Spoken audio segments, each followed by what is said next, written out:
Dalam hadis Rasulullah katakan, man syahidal janazah hatta yusalliya 'alaiha falahu qirat.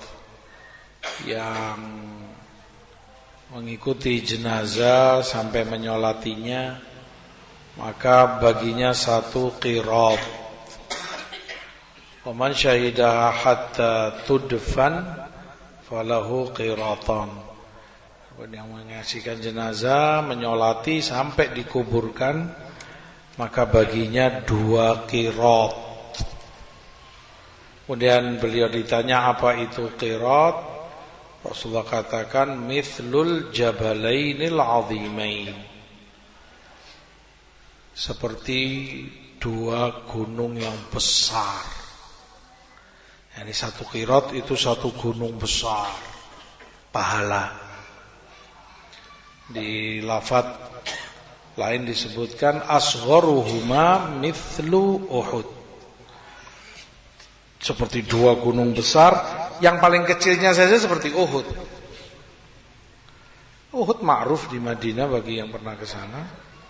Besar Uhud, gunung batu yang gede dan besar, tinggi. Itu paling kecilnya, menunjukkan banyaknya fadilah, banyaknya pahala bagi yang menyolatinya. Hadis semula belum sampai kepada Abdullah bin Umar radhiyallahu anhuma, sehingga ketika awal didengar oleh beliau katakan laqad aktsara alaina Abu Hurairah. Abu Hurairah berlebihan. Masalah pahalanya sebesar itu, sebanyak itu, 2 gunung besar pahalanya. Tapi begitu disampaikan pada Ibnu Umar bahwa itu nas hadis Rasul sallallahu alaihi wasallam, Rasulullah yang menyampaikan, maka beliau menyesal karena beberapa kali terlewat tidak mengantar jenazah sampai kubur, hanya nyolati saja misalnya. Maka kata Ibnu Umar, laqad farratna qararita katsirah. Sungguh kita ini, kata Ibnu Umar, telah menyia-nyiakan banyak qirat dari gunung-gunung besar pahala. Terlalu banyak yang kita sia-siakan. Karena awalnya beliau nggak tahu kalau itu hadis Rasul, sehingga yang penting mungkin cukup nyolati, setelah itu pulang, nggak ikut sampai nganter sampai dikubur di kuburnya. Al-muhim itu semangat para sahabat radhiyallahu anhum di dalam mengamalkan sunnah dan mengejar pahala.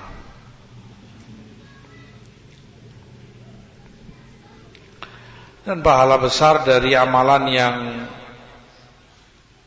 kecil, ringan, bukan amalan yang berat, menyolati dan mengantar jenazah ini sampai dikubur. Al-muhim itu hak dari seorang muslim kepada muslim yang lainnya, saudara-saudaranya. Ada beberapa adab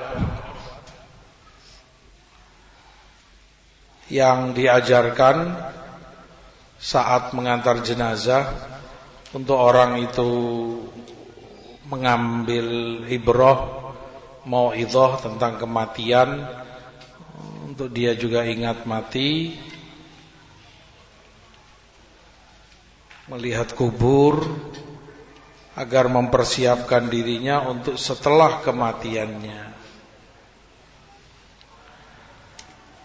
Dan itu tujuannya, hikmahnya agar memperkuat iman seseorang, mengingat akhiratnya.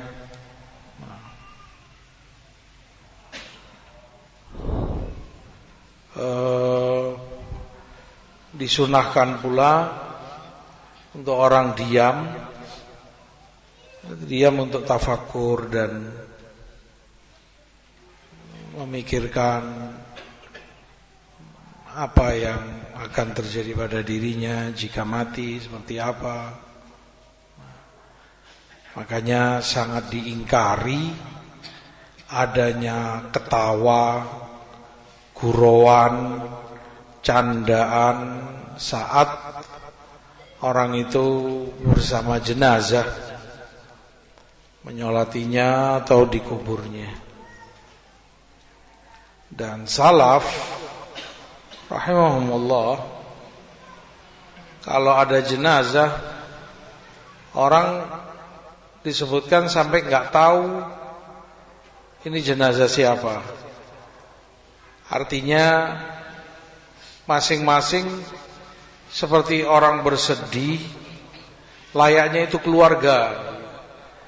Misalnya itu yang meninggal orang tua kita kan sedih, merasa kehilangan, menangis. Yang lain tentu keumuman orang ya biasa.